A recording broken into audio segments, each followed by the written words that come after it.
like yin and yang, day and night, black and white. We all human beings have two sides, the angel and the demon.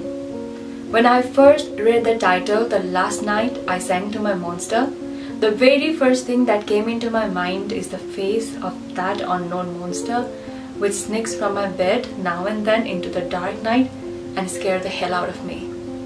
अनि आफैलाई दुईवटा question सोधे.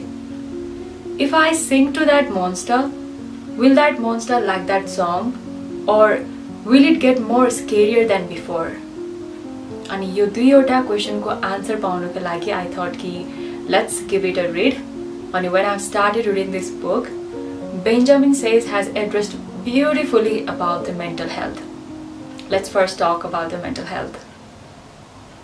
अहिलेको टाइममा mental health matters भनेर एकदमै धेरै आइरहेको छ र हो पनि इट रियली म्याटर्स.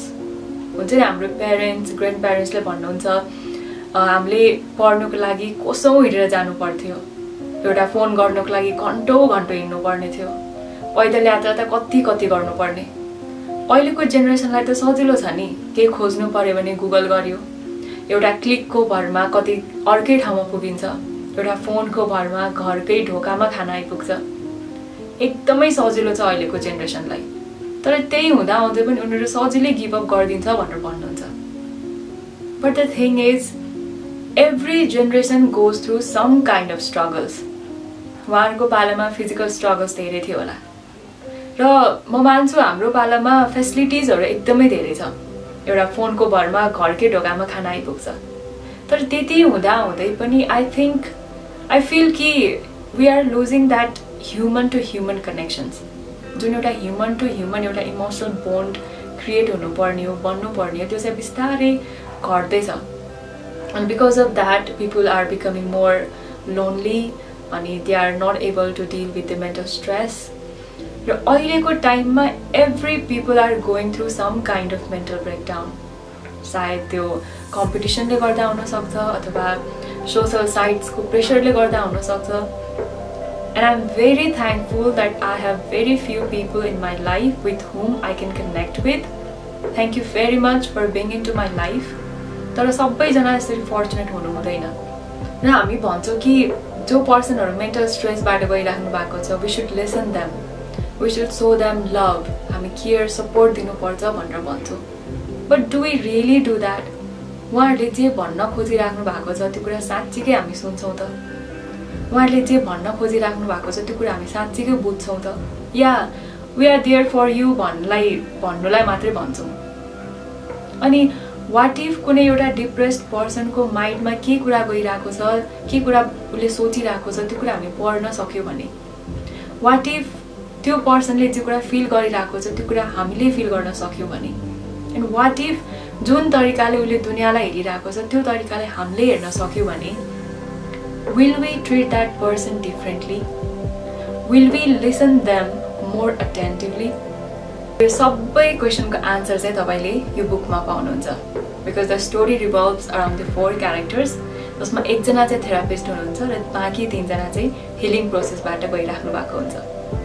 सो यदि तपाईँलाई कुनै एउटा डिप्रेस्ड पर्सनको माइन्डमा के कस्तो चलिरहेको छ, उहाँहरूले के कस्तो कुराहरूबाट गइराख्नु भएको हुन्छ भन्ने कुरालाई बुझ्नु मन छ भने then this book is a very good read.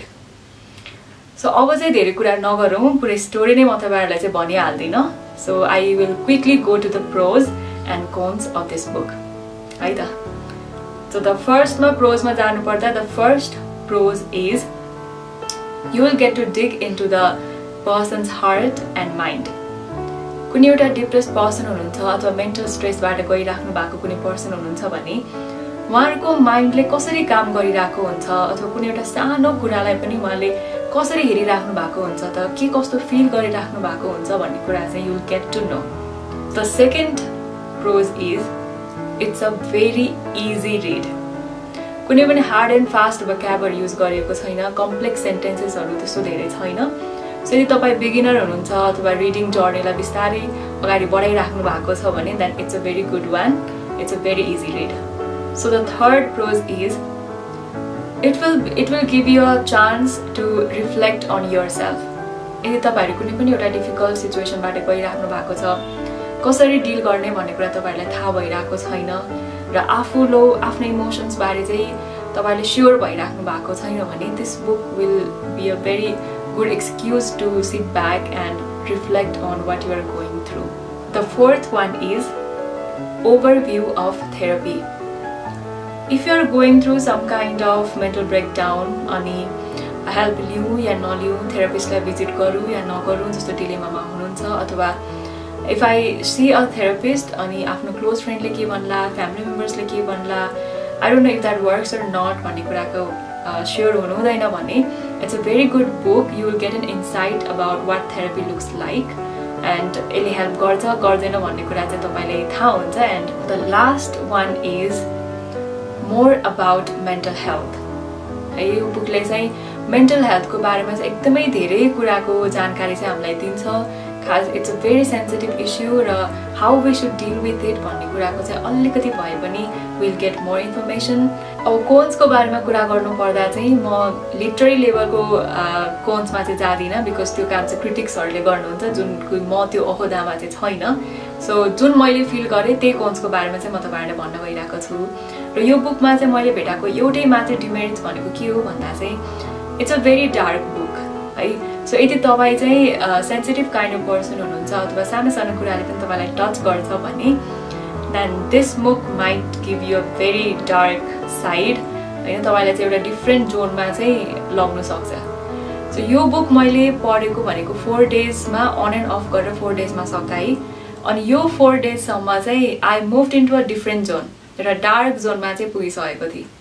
हुन्छ नि कसैसँग बोल्न मन नलाग्ने, सेक्लुडेड भएर बस्ने, आफ्नो पनि एउटा मोन्स्टर्स गरेर चाहिँ बिस्तारै वरिपरिबाट घेरा लगाएर अनि एउटा डार्क साइडमा चाहिँ मलाई पुर्याइरहेको छ कि जस्तो मलाई फिल भइरहेको थियो.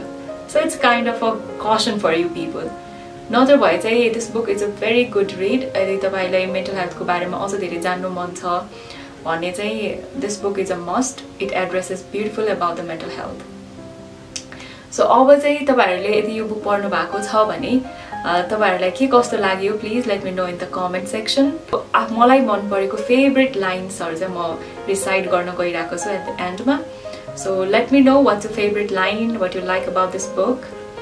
So if you want to know more about and follow me on Tales with Pratima on Instagram and we'll get connected in the Facebook also. Have a good day everyone. Have a great reading. Show me where it hurts. And then I want to touch them there.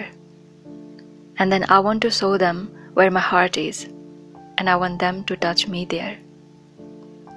Letting someone touch you in the place where it hurts the most. If I could do that, if I could just do that, well, that would mean I was alive. I'm thinking that if I can touch other people's heart and they can touch mine, then something might happen. Something really beautiful.